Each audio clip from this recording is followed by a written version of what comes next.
A gente publicou as lives, né, dessa semana. O pessoal que está acompanhando a gente, que vem acompanhando sempre. Boa noite, Bernardo, tudo bem? Boa noite, Laurinda. Então a gente hoje vamos apertando aí os coraçõezinhos, a gente só está dando um tempinho aí para o pessoal ir entrando. Hoje a gente vai tratar um pouquinho dos aspectos práticos da contestação do nexo técnico epidemiológico, porque existem algumas questões ali práticas que a gente precisa sempre reforçar. A gente já tratou em algumas lives, alguns vídeos sobre isso, né, sobre o nexo técnico epidemiológico, as suas formas de contestação, mas é sempre legal a gente trazer esse tema, porque é um tema que gera bastante dúvida e é um tema que as empresas acabam não efetivando, né, acaba esquecendo, e os profissionais não oferecem esse tipo de serviço para as empresas, né? Então eu queria aqui tratar disso também, porque muita gente está dentro da empresa, tal, mas tem muita gente que está externo e de repente poderia, vamos dizer assim, oferecer esse tipo de serviço para as empresas. E está perdendo, às vezes, ali a oportunidade de oferecer uma coisa que é tranquila de se fazer, né, uma contestação administrativa e que traz resultado. Essa que é a grande questão, né?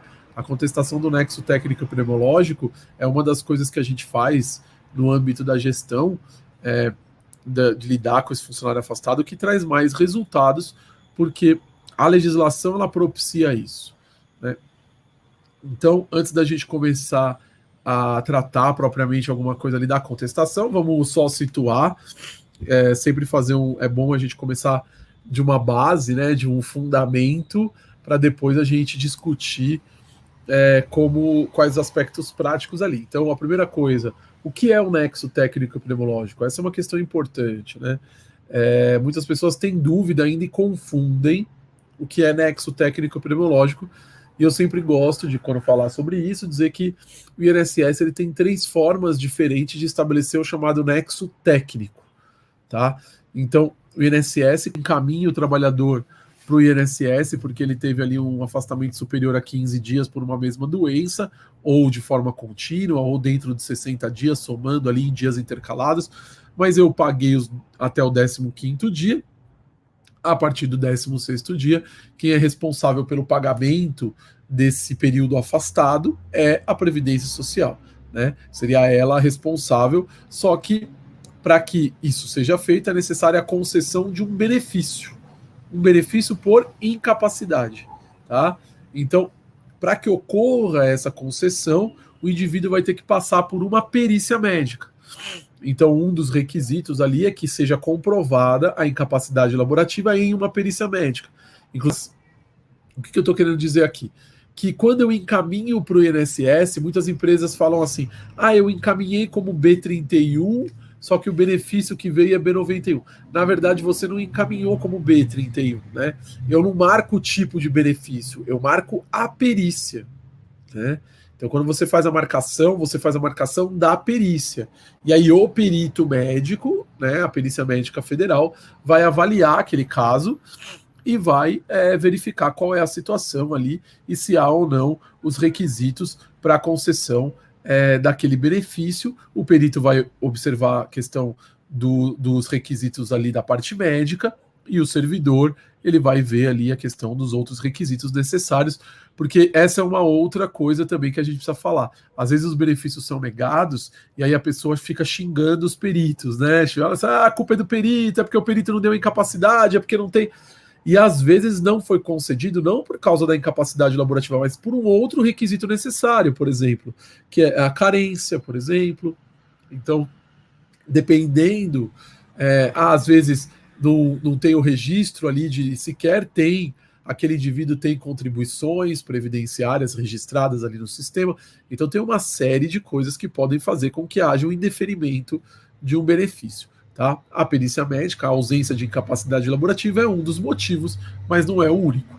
Tá? Mas de qualquer forma, o perito ele vai ali e aí ele vai seguir uma lógica ali na perícia, né? Então, primeiro ele vai ver se tem doença ou não tem doença, depois ele vai ver se tem incapacidade laborativa ou não, porque é importante a gente sempre lembrar, doença não é igual a incapacidade laborativa, são conceitos distintos. O fato de eu estar doente não é suficiente para que eu receba o benefício. eu tenho que ter uma incapacidade laborativa, e aí, tendo essa incapacidade laborativa, o perito ele vai verificar a natureza da incapacidade laborativa. O que eu quero dizer com isso?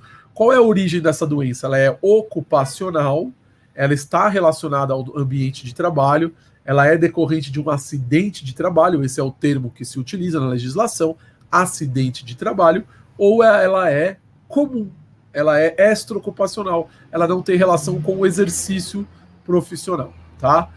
Quando a gente fala acidente de trabalho, aqui eu não estou falando só do acidente de trabalho típico, né? Aquele caiu, quebrou, bateu, não.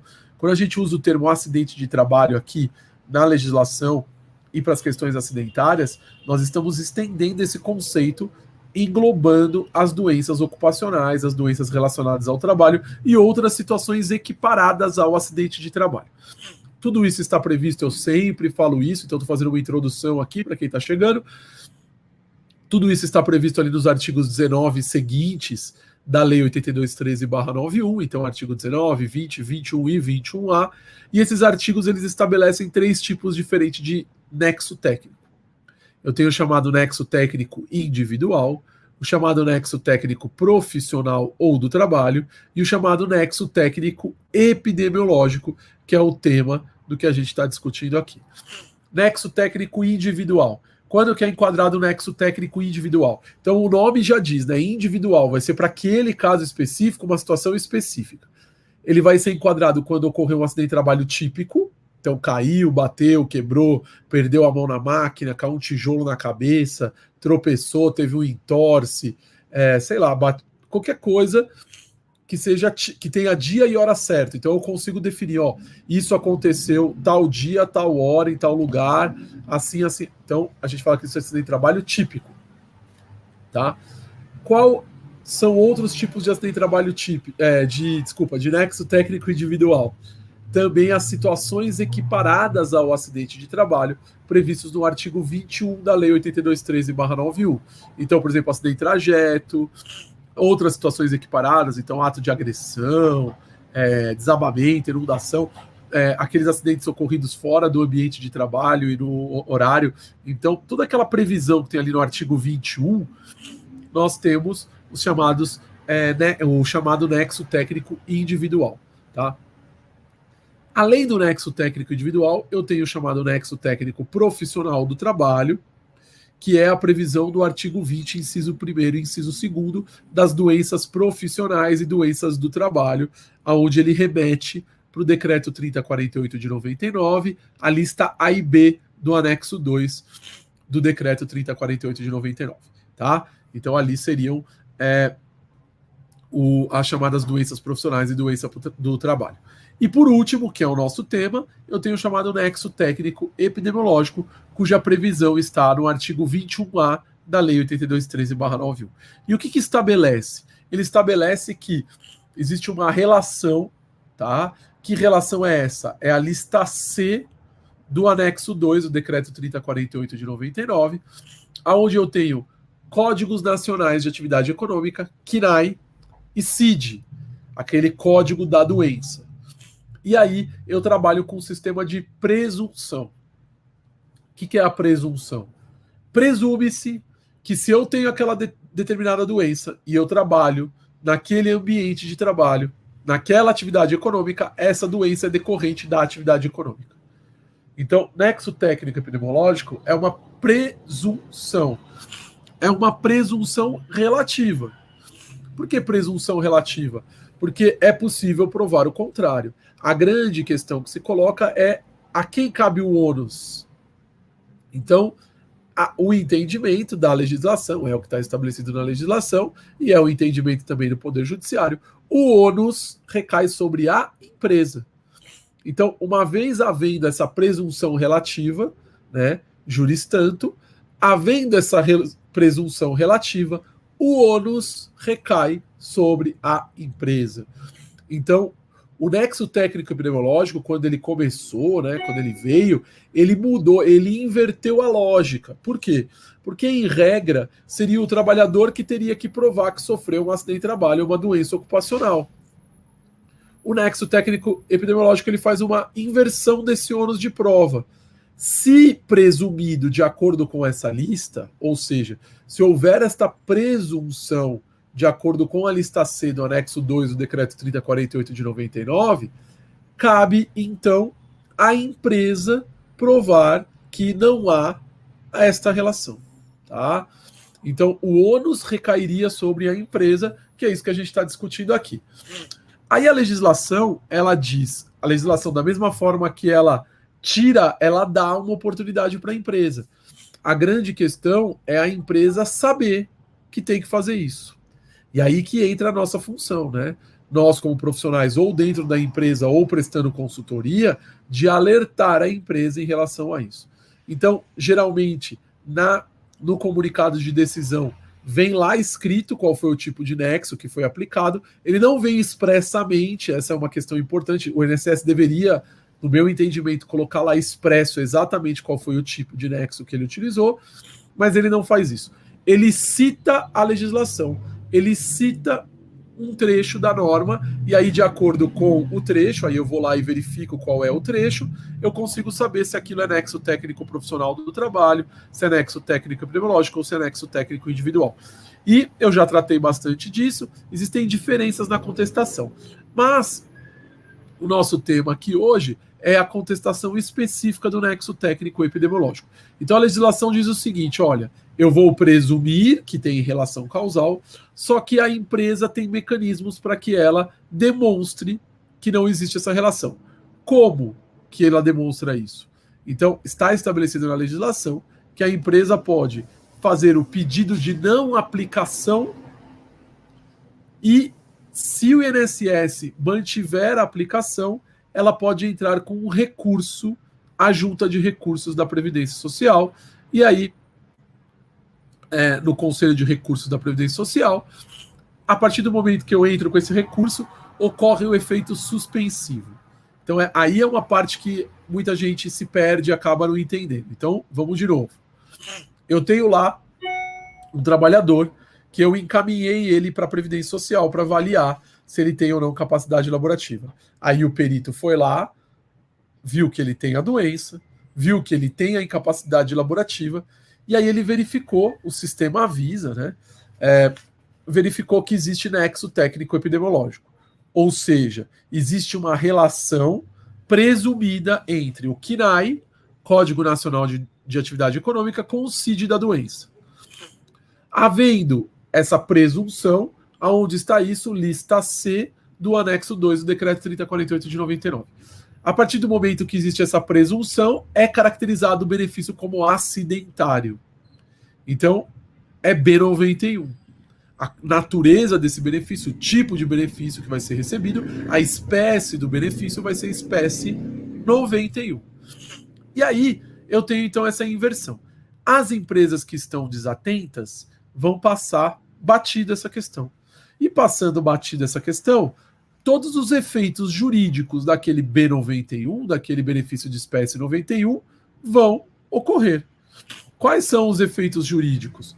Manutenção do depósito do fundo de garantia durante o afastamento.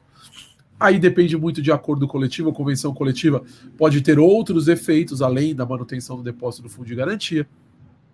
Eu tenho a questão, por exemplo, da estabilidade no retorno. Então, quando cessa o benefício, a estabilidade, em regra, do artigo 118 da Lei 8213/91 é de 1 ano, mas eu posso ter algumas cláusulas coletivas estabelecendo estabilidades maiores, né?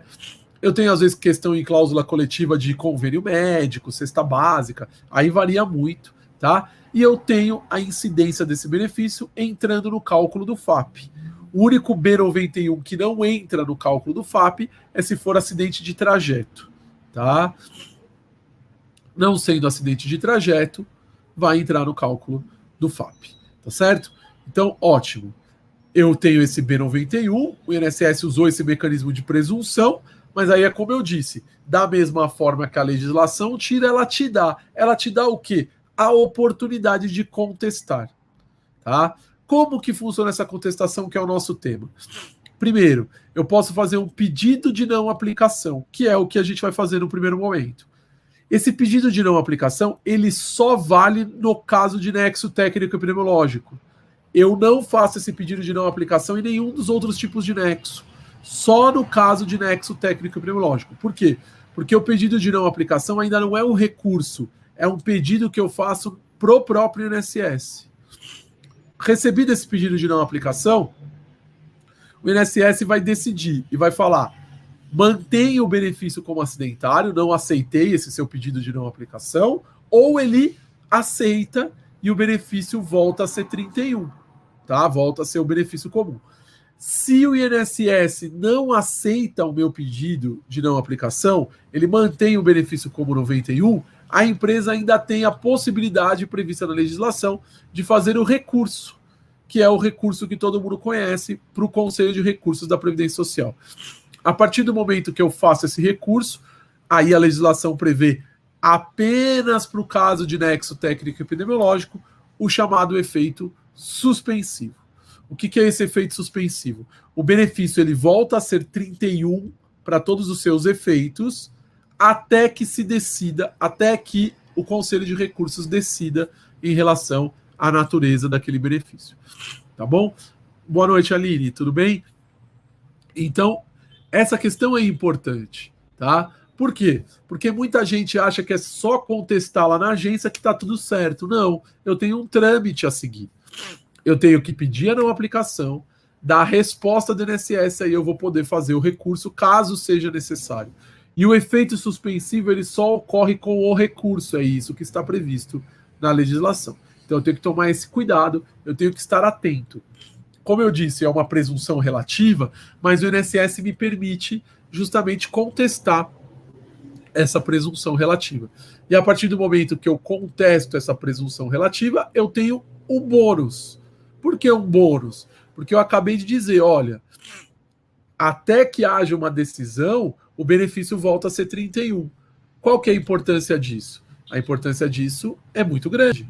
Porque se o benefício ele é 31, ele não entra, por exemplo, no cálculo do FAP. Tá?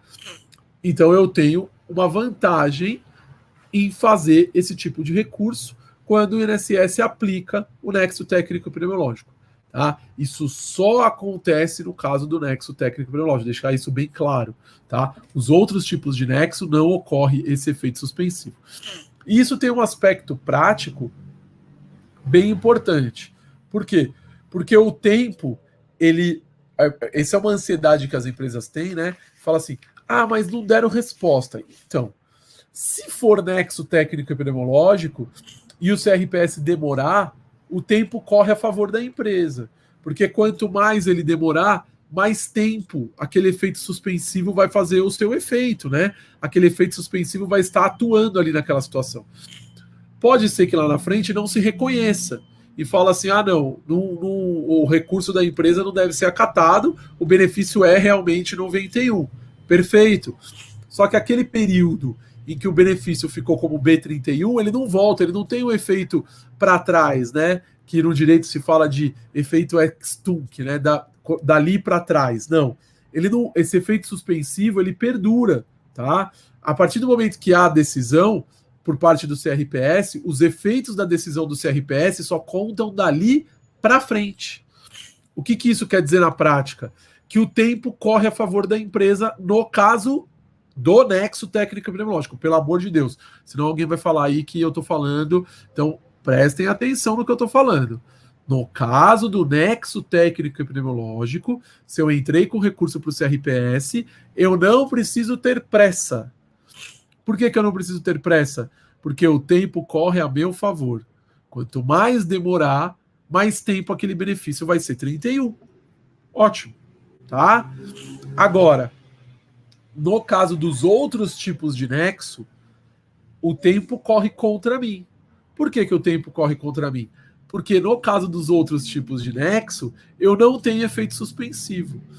Então, quanto mais o INSS demora para resolver, né, no caso o Conselho de Recursos, quanto mais o Conselho demora para resolver, mais tempo eu vou ter aquele B91 ali. Tá certo? Então, essa é a grande diferença entre o B91 oriundo de um nexo técnico epidemiológico para um B91 oriundo dos outros tipos de nexo. O nexo técnico individual e nexo técnico profissional do trabalho. Tá? Por isso que eu falei para vocês, nós temos que estar atentos, nós temos que ter conhecimento para que a gente possa orientar as empresas de forma adequada. Por quê? Porque às vezes tem empresa que fala assim, não, vamos entrar com mandado de segurança, vamos fazer, vamos judicializar. Aí você fala para ele, calma, é nexo técnico epidemiológico. Calma. O tempo corre a seu favor, tá? Porque o efeito suspensivo continua ali, até que haja um julgamento, até que se decida, tem efeito suspensivo. Então não precisa ter pressa, né? Eu sei que as pessoas têm ansiedade na resposta, mas isso só ocorre quando? Quando eu faço recurso, tá? Pro Conselho de Recursos da Previdência Social. O pedido de não aplicação não tem efeito suspensivo, que é aquela fase anterior. Então eu tenho duas fases aqui, né? Eu faço o pedido de não aplicação. Se o INSS não aceita o meu pedido de não aplicação, eu empresa, aí eu faço o recurso para o Conselho de Recursos da Previdência Social. Tá certo? Então, esse é um aspecto prático da contestação muito importante. Uma outra coisa importante da gente falar de aspecto prático, eu já comentei isso com vocês, mas eu acho que a gente precisa disso, né, para a gente poder discutir, entender como que funcionam as coisas, é o seguinte: eu não posso, como que eu vou fazer essa contestação, né? A contestação administrativa, idealmente, ela tem que ser uma peça, para mim, técnico-jurídica. Eu tenho que ter aspectos técnicos e aspectos jurídicos ali naquela petição, né? Naquele pedido de não aplicação e no meu recurso, tá? Por que aspectos técnicos e aspectos jurídicos? Porque eu vou ter que considerar o que está estabelecido na legislação para que seja cumprido o que está estabelecido na legislação pela administração pública, e eu tenho que levar para a empresa justamente, pela empresa, né, levar para o INSS justamente questões técnicas para que se afaste aquela presunção. As empresas sempre perguntam, o que eu posso juntar? Eu posso juntar qualquer coisa. A única coisa que eu não estou podendo juntar no momento, por uma decisão, tá? Eu já estou vendo aqui as perguntas e já vou responder, tá? A única coisa que eu não vou poder juntar por uma decisão hoje que está com efeitos e que o médico do trabalho pode correr algum risco de sofrer uma sanção é o prontuário médico, tá? Então, o prontuário médico, a gente tem a dificuldade ali de justamente juntar nessa contestação, tá bom? Outros documentos eu posso juntar o que eu quiser, tá? Um aspecto prático, né, para vocês entenderem e justamente poder trazer aqui para vocês, que é como se fosse uma dica, na verdade, né? Mas é um aspecto prático interessante. Quando eu vou contestar um benefício de natureza acidentária, eu não preciso dizer qual é a causa dele. Eu só preciso mostrar que não foi no ambiente de trabalho. Essa é uma questão importante. Eu vejo muitas pessoas preocupadas em indicarem o que ocasionou. Então, por exemplo, o cara teve uma fratura, tá? Eu sei que ele não caiu na minha empresa. Ótimo. Mas eu sei aonde ele caiu? Não, eu não sei. Eu não sei se ele caiu na minha casa, se ele caiu na casa dele, se ele caiu jogando bola, se ele caiu de moto. O que eu sei é que não foi aqui dentro da empresa. Onde foi? Pouco me importa. Eu não preciso provar onde ele caiu. Eu só preciso provar que não foi na empresa. Então, com este raciocínio, partindo dessa premissa, eu vou fazer as minhas contestações. Tá? Então, quem faz a redação da contestação, esse é um aspecto prático bem importante. Tem que ter isso em mente. Se for possível indicar o que aconteceu, melhor, né? Se eu tenho ali um documento, alguma coisa, perfeito. Agora, se não for possível indicar o que aconteceu, eu não preciso provar onde ele sofreu a doença. Eu só preciso demonstrar que não foi na empresa. Eu não preciso provar que o entorse de tornozelo aconteceu com ele jogando bola no domingo. Eu só preciso falar que na empresa e provar que na empresa ele não torceu o tornozelo. Esse é um aspecto prático importante, porque na prática, às vezes a empresa ela sabe da informação, por causa da famosa rádio peão, né?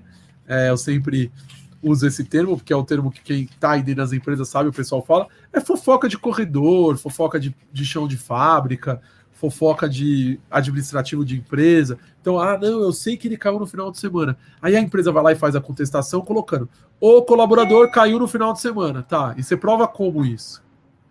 Não tem como eu provar isso.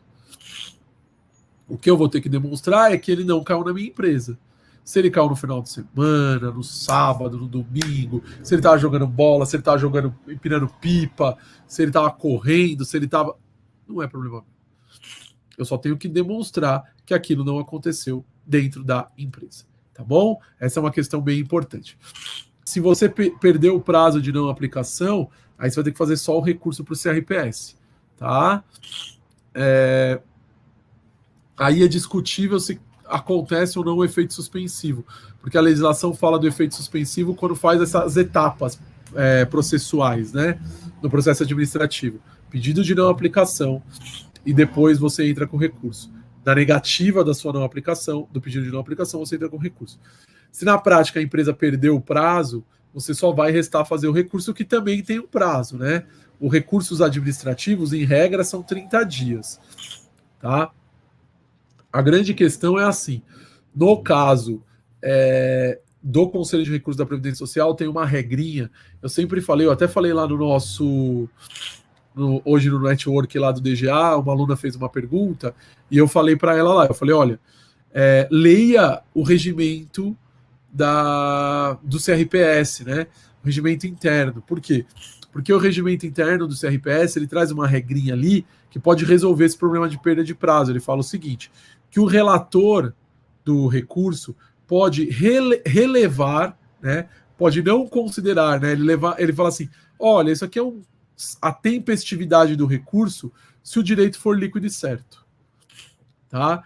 Então, se o direito for líquido e certo, o relator pode relevar a tempestividade do recurso.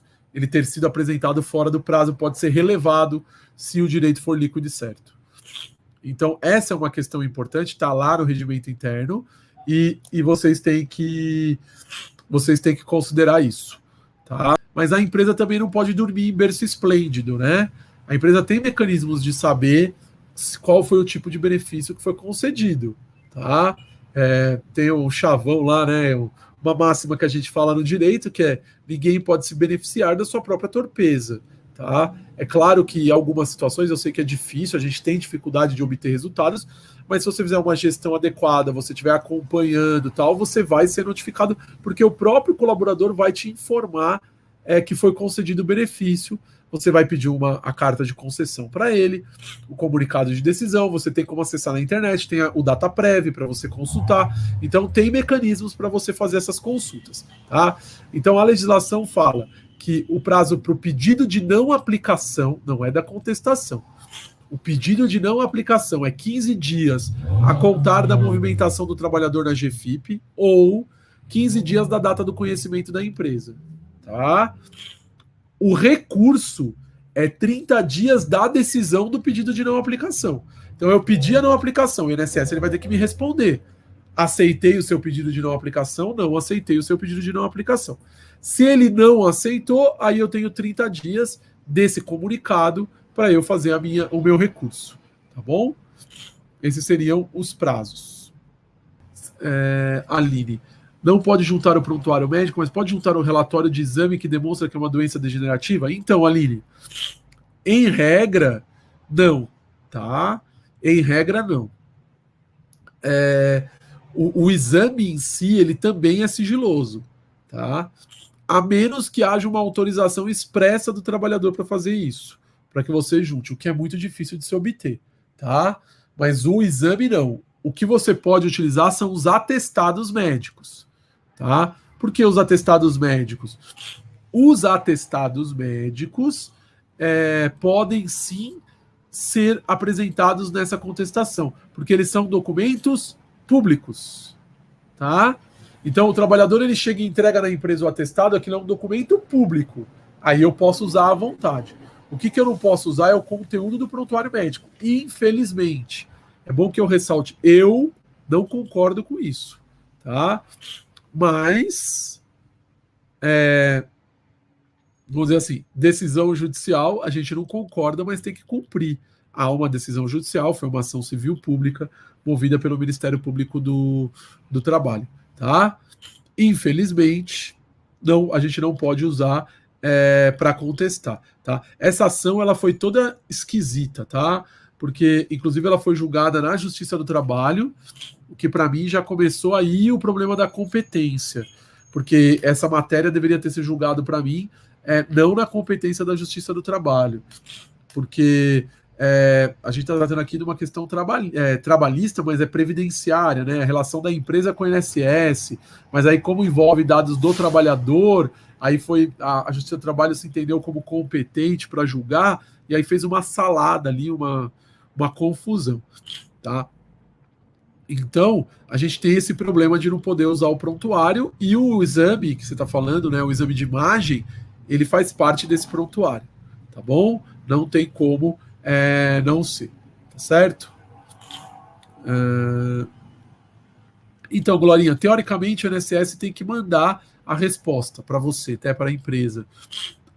Mas, na verdade, a gente acaba tendo que ficar consultando, tá?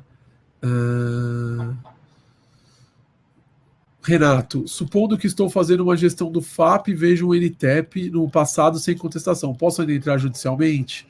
A Farias Coelho falando a mesma coisa, né? Pode, você pode sim contestar judicialmente, tá?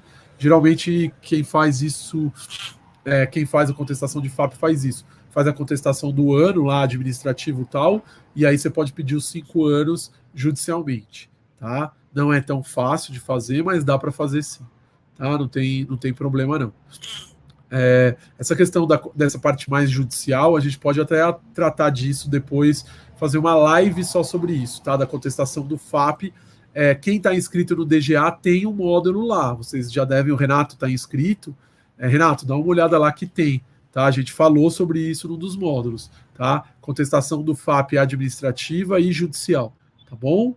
Mas a gente pode fazer depois uma live ou até uma aula bônus para a gente colocar na plataforma, tratando especificamente dessa ação judicial.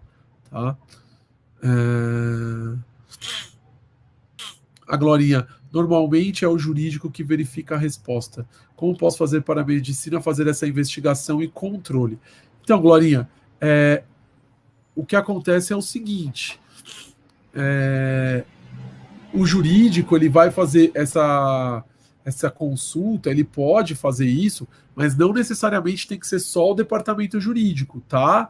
Porque como é na via administrativa, isso tudo que a gente está falando, você pode... Aliás, grande parte das empresas não é o jurídico que faz esse tipo de consulta, pelo menos as empresas que a gente faz consultoria, o jurídico ele fica só num background para alguns problemas e etc. Agora, vamos dizer assim, no dia a dia ali da parte administrativa, de consulta e etc., não há necessidade de ser o jurídico, tá? Claro, se for uma demanda, se você vai entrar com uma demanda judicial, aí não tem como. Mas o jurídico da empresa ele vai supervisionar, mas geralmente a gente não vai colocar ali o jurídico específico, tipo um advogado para fazer esse tipo de consulta. Geralmente você tem uma equipe e essa equipe vai fazer as consultas ali na via administrativa, tá? A Gislene perguntando, a gente tem alguns canais de consulta, tá, Gislene? A gente pode consultar no próprio site da Previdência, a gente pode consultar no site do DataPrev, no Conselho de Recursos também, então a gente tem vários lugares ali para fazer, tá? É tranquilo isso, dá para fazer. Depois que protocolou a contestação, tá? Então, na verdade, você protocolou o recurso, acho que eu estou entendendo o que é isso, né? Aí tem que fazer a consulta lá no conselho, tá? Do processo administrativo. Então, depois, Glorinha, a gente pode fazer a gente vai ter daqui a pouco o plantão, a nossa aula lá, né? O plantão tira dúvidas. A gente pode ir lá te mostrar o passo a passo ali como que faz, tá? Me lembra que senão depois eu esqueço, tá? Me manda lá depois do nosso grupo do networking para eu poder lembrar disso e aí a gente mostra para você ali no passo a passo como que faz essa consulta para você saber isso do recurso, tá? Que eu acho que eu estou entendendo é isso que você quer saber, do recurso, né? Porque o que a gente tem que pensar? A contestação ela envolve duas partes, tá? eu tenho eu tenho a parte da contestação, aonde eu vou fazer o pedido de não aplicação, isso é contestação, e a contestação também envolve o recurso para o Conselho de Recursos da Previdência Social. Tá? Então eu tenho essas duas partes. Eu tenho a contestação, pedido de não aplicação e contestação recurso. Isso só vale no caso do nexo técnico epidemiológico, tá certo? Se não for nexo técnico epidemiológico, não há como a gente fazer essa consulta, tá? Fazer esse tipo de pedido de não aplicação e depois o recurso, tá certo? Aí eu só vou fazer o recurso, tá bom? Então a gente precisa entender bem isso, e é aquilo que eu disse, né? Qual que é a forma mais fácil, né, da gente entender tudo isso? Lendo. Tem que ler, pessoal. Eu sei que dá trabalho, né, tal, não sei o quê, mas dá uma lidinha no regulamento interno, no regimento interno do Conselho de Recursos da Previdência Social.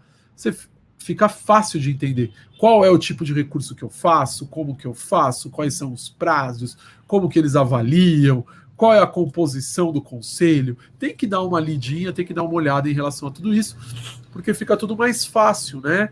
Porque senão a gente fica falando coisa aqui e de repente acaba não sei como eu faço, como é que é, onde consulta e tal, qual é a composição, mas é para junta, então a gente precisa disso, tá? A gente precisa entender como que funciona, tá? Entender o organograma, o regimento interno. Então até estou buscando aqui para falar para vocês, ó, quem quiser ler o regimento interno, é a portaria 116 de 2017, né? Da época do Ministério do Desenvolvimento Agrário, do gabinete do ministro, que era ministro de Estado de Desenvolvimento Social e Agrário, né? Então, assim, a gente tem lá o regimento interno, aí tem que ler, tem que ver como funciona, ver o que é a junta, o que são as câmaras de recurso, o que é o conselho pleno, o que eu posso recorrer para a junta, o que eu posso... será que o benefício por incapacidade pode ir para a Câmara?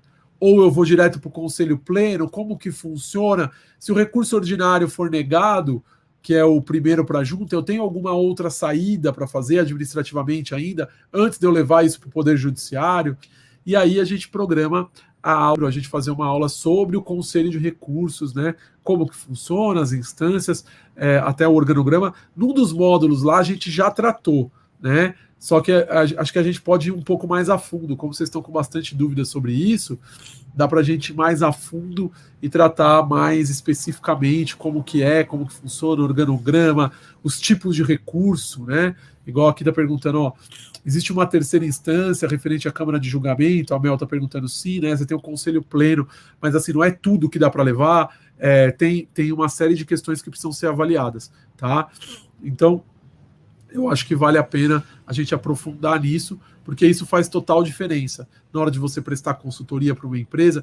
E esse é o tipo de coisa, eu gosto de falar sobre contestação de nexo técnico e epidemiológico, porque é uma coisa que traz resultado muito rápido, né? O Renato e quem foi o outro que ficou? A Farias Coelho ficou falando aqui, né, sobre a questão de FAP, né, contestar FAP, etc. O que é legal? O nexo técnico epidemiológico é o tipo da coisa que eu consigo contestar na via administrativa e eu tenho impacto direto no meu FAP, porque a partir do momento que você suspende o efeito, eu não tenho impacto no FAP, né? Então isso traz um resultado direto e é muito fácil de você mostrar isso para um gestor, ou eu, como um consultor externo, vender isso para a empresa.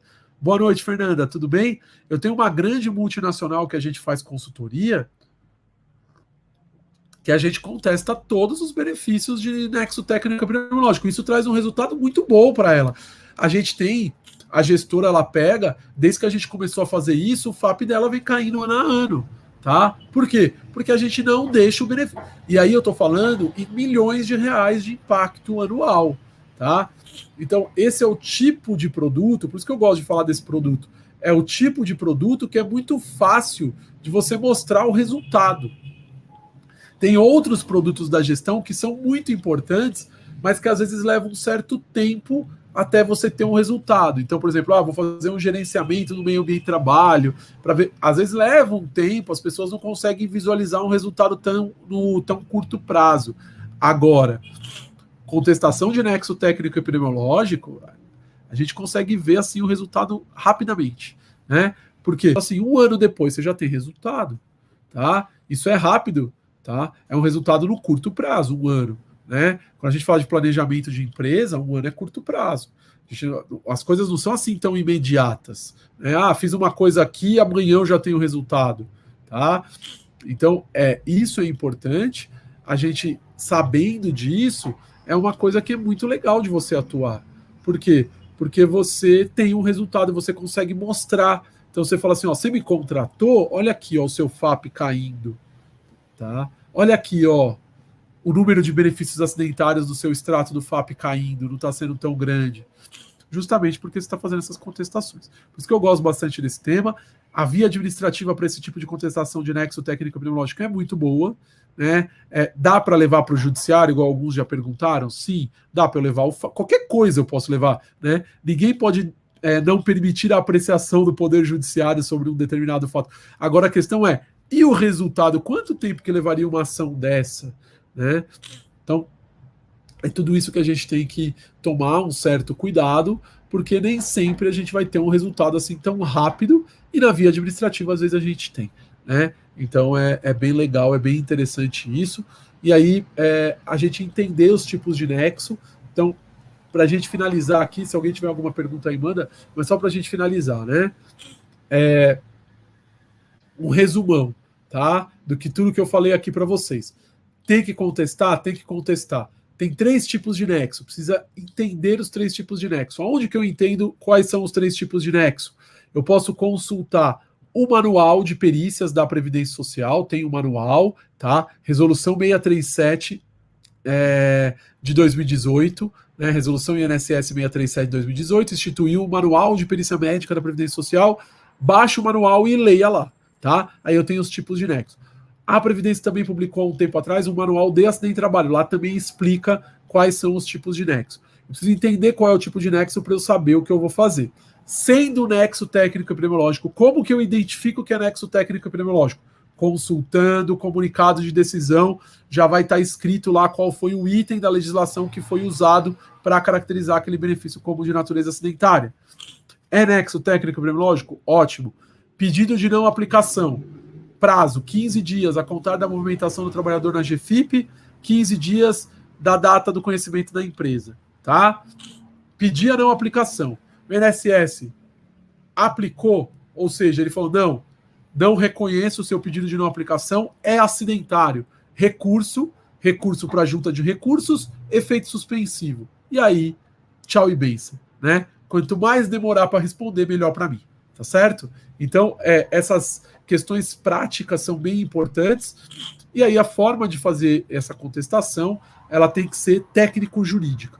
Eu tenho que ter aspectos técnicos, mas não esquecer essa parte jurídica, tá? Então, é muito importante que vocês apresentem essas contestações, isso dá resultado, a gente consegue diminuir a caracterização dos acidentes de trabalho por nexo técnico epidemiológico com o pedido de não aplicação e as contestações no recurso com efeito suspensivo, que vai impactar diretamente ali no cálculo do FAP, tá? Então, é só a gente saber. É aquilo que eu sempre falo isso, e eu acho isso uma coisa que eu levo comigo, né? Do limão faço uma limonada.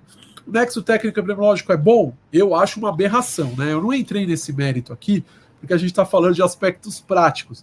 Mas no aspecto teórico, o nexo técnico epidemiológico, para mim, é uma das maiores aberrações que existem na história da medicina, né? Porque a gente tá falando de medicina, tô falando de causa de doença. Então, assim, porque tem muito benefício tal em determinada atividade econômica, eu presumo que a doença é causada por aquela atividade econômica. Para mim, isso é uma aberração, tá? Mas ele existe. Ele existe, eu posso não concordar. Ele já foi, inclusive, julgado pelo STF como legal. Eu não tenho o que fazer. Então, do limão, faça uma limonada. Vamos usar a legislação a nosso favor. Então, a partir do momento que eu não tenho como mudar a lei, né? Pelo menos eu não sou legislador, não sou deputado, não tem como eu apresentar um projeto de lei ali e aprovar um projeto de lei para mudar isso, porque para mim é uma aberração. Eu vou usar o que a legislação me permite, que é justamente pedir a não aplicação, fazer as contestações e jogar a meu favor com o efeito suspensivo. Tá bom? Então, acho que isso dá uma resumida em tudo que a gente tratou no dia de hoje. Tá certo? Então, fica aqui o meu muito obrigado a todos vocês e a gente abraço para você, abraço a todos e até a próxima, pessoal.